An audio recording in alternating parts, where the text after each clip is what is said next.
All right. Thanks for coming in today, Will. Oh, thanks for having me. I really appreciate the opportunity to really just sit down and talk about this opportunity with you. Not a problem, not a problem. Let's go ahead and jump right into this. Okay, yeah. How would you say others in the workplace would describe you? If others would describe me, honestly, I think it'd be very positive. I've been, recommended by my coworkers in the past for awards and recognition, and everybody seems I get along with everybody. I don't have any problems. I seem to be a very great coworker from just past experiences. They would say, I'm a leader, I'm motivated, I'm held accountable, and I hold others accountable even when I'm not in a leadership-based position, and I think people respect that. Have you ever run into a conflict with a coworker? I wouldn't call it a conflict, maybe a disagreement on how the job or task gets done.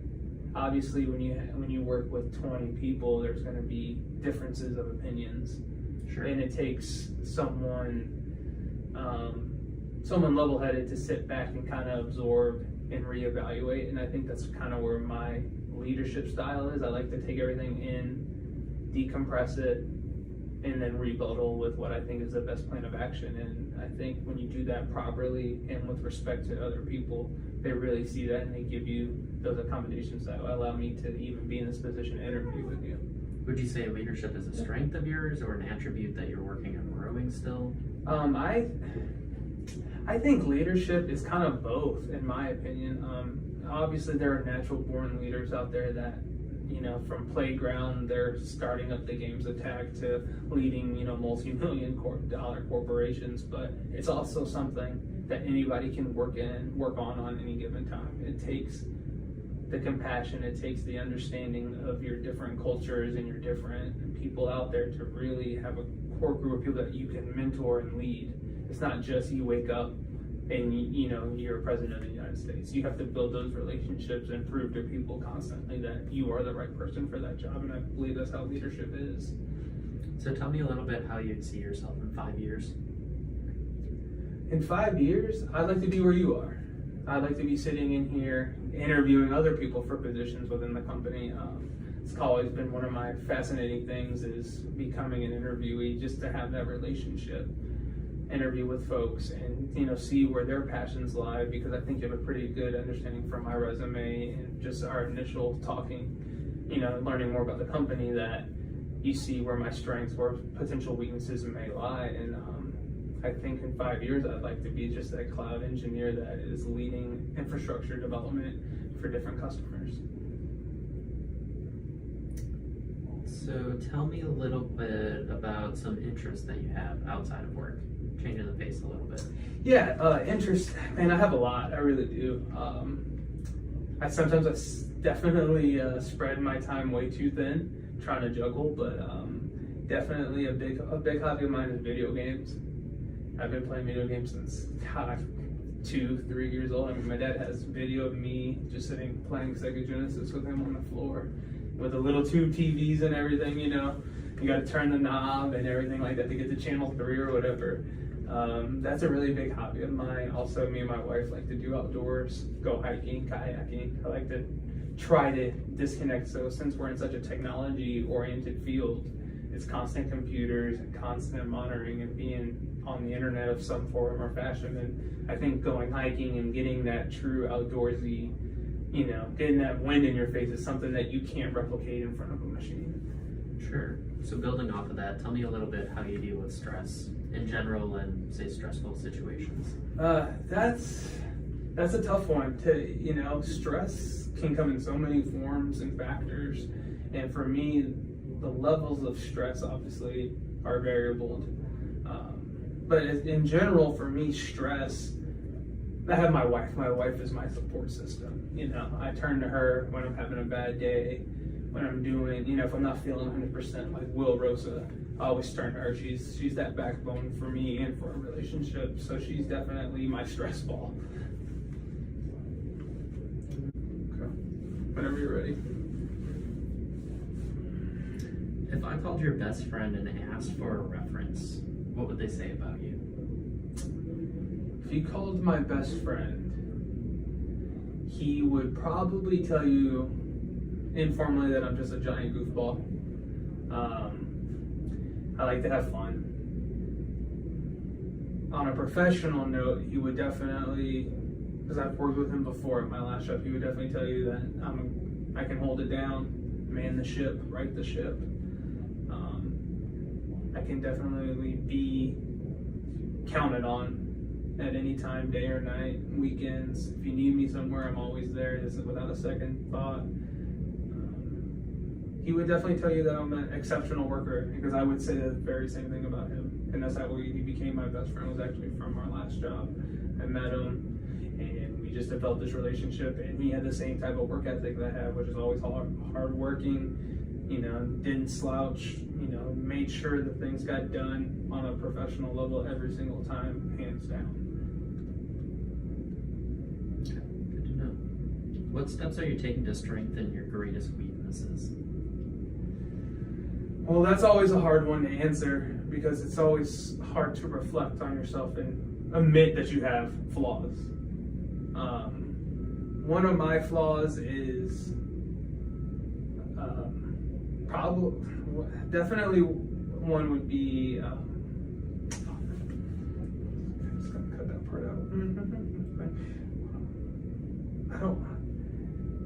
I don't want to say time management. Do I want to? You can say time management, because it gets tricky being torn between so many different things. Yeah. Okay. Ask that question again. So what steps are you taking to? Good. You're good. We got 72% battery, baby. What steps are you taking to strengthen your greatest weaknesses? Man, that's always a tough question. It's hard to overlook, our perfect picture of ourselves and really dive deep. But I know constantly one of my biggest flaws, if probably one of my only flaws, is time management. I always get the job done. I put so much stress on myself being juggled, especially in my current job, where I'm internally invested between 4 or 5 different projects within our company to set expectations for.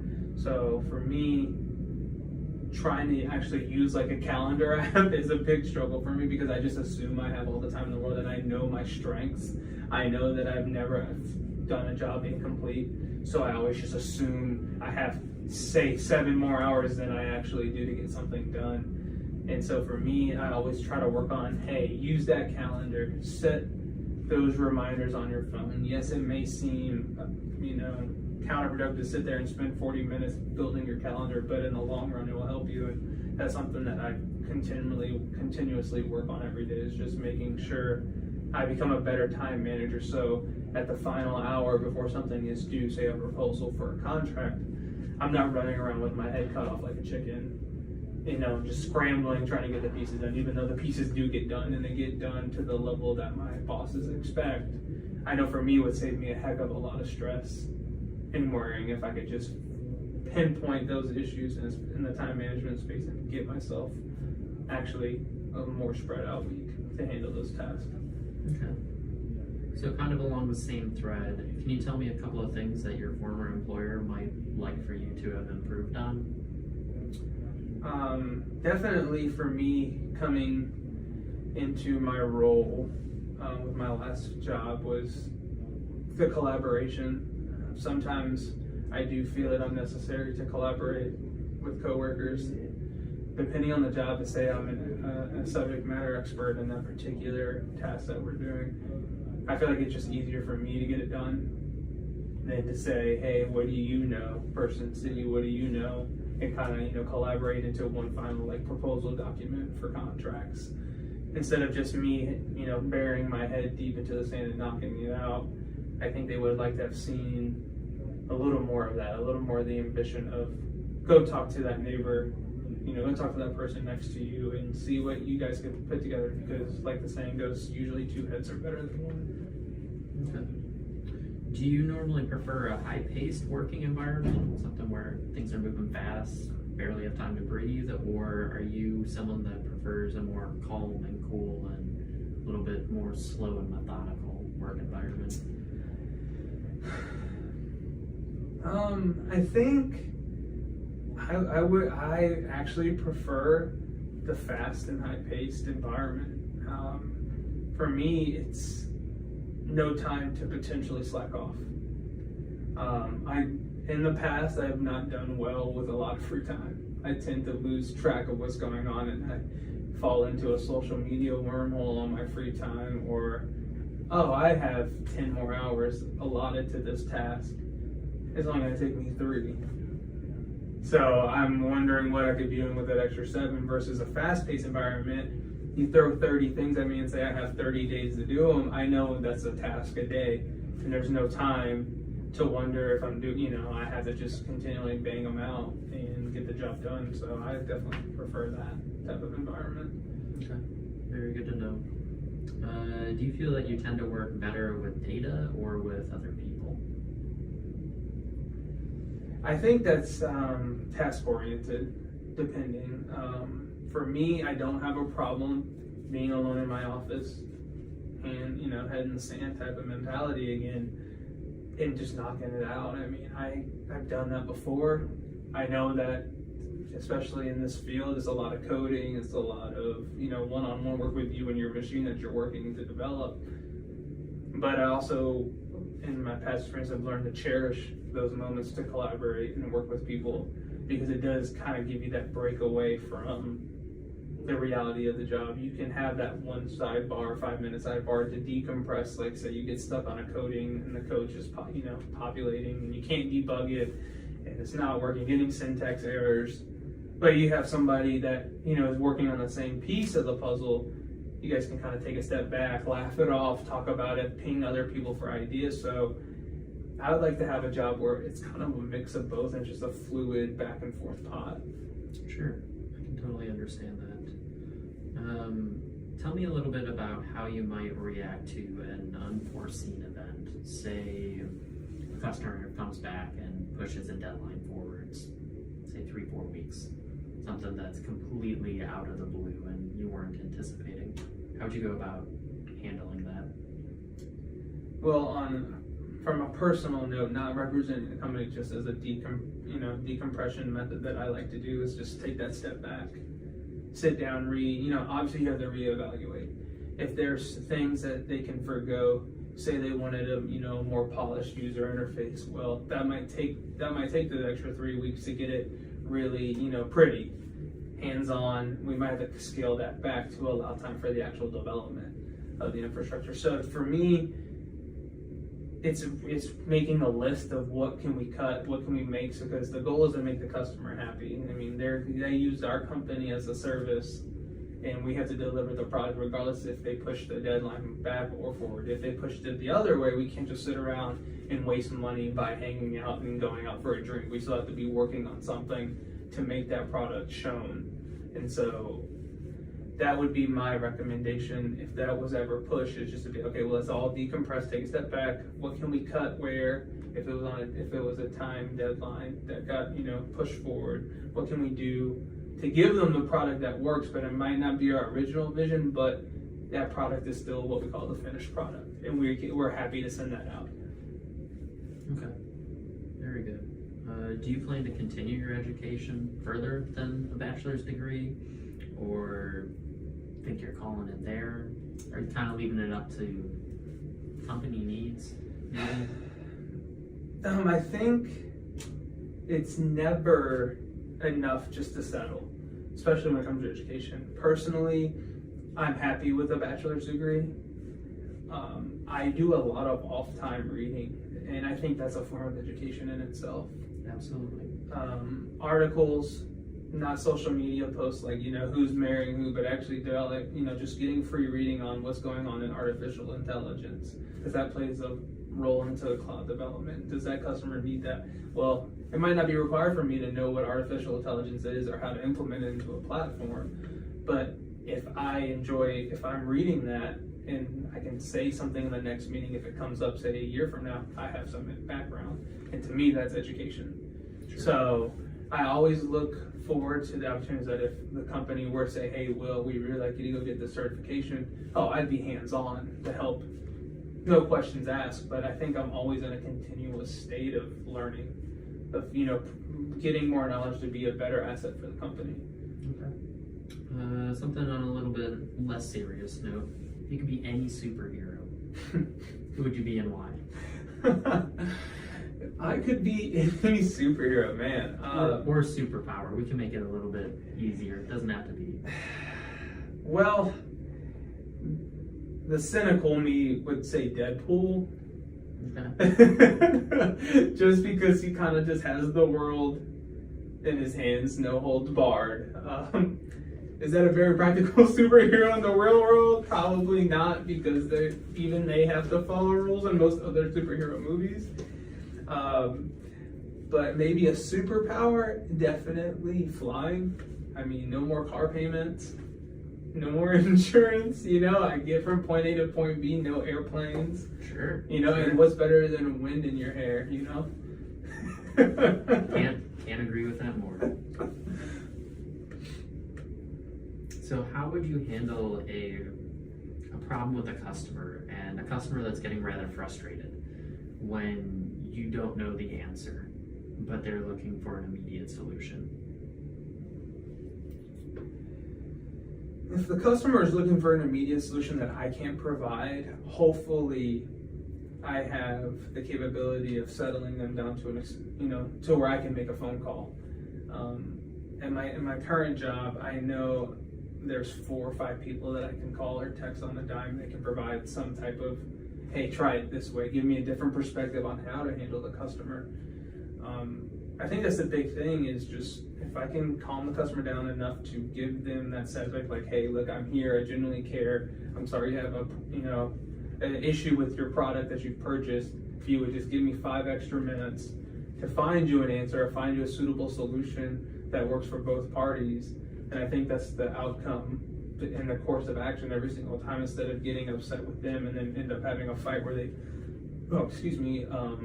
possibly, revoke the contract, and then now you've lost out on X amount of dollars. It's making them right every time, and allowing them to know that you understand, and you actually are not just blowing them off like, I don't want to deal with you, give me a second. No, say, look, I'm sorry, unfortunately I don't know the answer to this, but person A happens to be a subject matter expert in this field. Let me give them a ring and see if they can help us. Mm-hmm. And I think if you can do that, the customer's not going to say no to that. If you tell them you're bringing in somebody who knows more, usually they're okay with waiting that 5 to 10 extra minutes to get the answer they would, instead of just, oh, he doesn't care about me, he's just trying to move me onto somebody else. If you can set that boundary line, I don't know who wouldn't wait for somebody who knows more to actually help out. Okay. I think that's about it for me. Do you have any questions for me? Yeah, I would just like to know, how did you get involved with this company? What made you choose this route? Very interested. I'd always heard good things from a friend specifically that was working here previously, and was a little dissatisfied with my previous position. Coworkers were great, but just some issues in management. So opportunity came up, and I figured the friend was really enjoying it, so tossed the resume in the hat. Apparently he talked me up pretty well, because there wasn't a whole lot of an interview or any of that. It was a very quick hiring process. No, that's awesome. Yeah. And I can honestly say it's been a fantastic company to work for. That is amazing to hear. I've heard so many good things about this company, and I really am honestly looking forward to starting as soon as I could, if that opportunity ever arises for myself. And like you said, I've heard great things from past people. I've seen nothing but positivity from LinkedIn, and seeing how this company continues to grow and acquire other mega acquisitions in every market that I see myself working in. So that's great. That's very good to hear. Very good to hear. Fantastic. And unless you've got anything else, I think that's it for me. No, thank you for your time, sir. I really appreciate it. I look forward to hearing from you. Not a problem. We'll be in touch in a couple days. All right, thank you.